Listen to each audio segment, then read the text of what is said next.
Surrounded by photos, mementos, even the ashes of friends who died of AIDS, Mel Cheren finds himself in the position they were once in. Now I am waiting for someone to come and wipe my behind, and I mean, it's just, there's no dignity.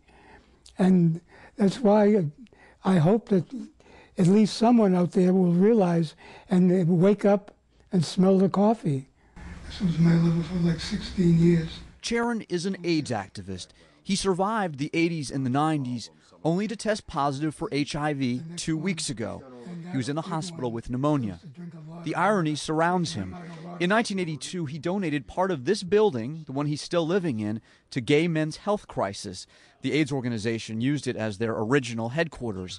There's a documentary about him, The Godfather of Disco. He was a record producer. He made many of the anthems of gay liberation.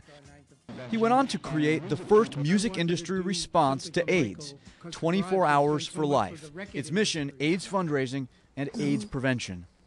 The reason I agreed to do this, if one kid out there can realize, because people don't seem to want to take advice. I lost over 300 friends. My life is ruined, and I didn't even know that I was sick until I went in the hospital. You got to get your energy back. You got to eat more. Dr. Frank Spinelli delivered the news.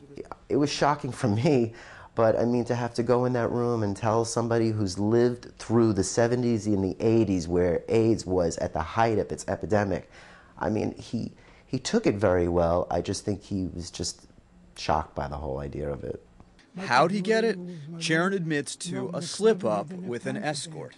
Somewhere there was one guy that I keep thinking about that, like we really hit it off sexually and, friendly.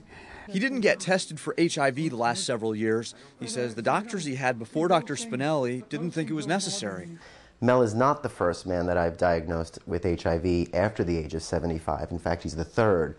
I think what we learned from this is that doctors and patients still have to get tested every year. Even if you think you're not having sex anymore, you have sex maybe once a year, still get tested every year. Cheren's got the benefit of the AIDS drugs most of his friends never lived to see. Did he get them in time? He's waiting on test results. They'll tell him whether he has lymphoma. I always wondered why God left me here and took all my friends. He says he thought it was to help stop the spread of HIV. Nothing happens by accident. Now it's to be living proof.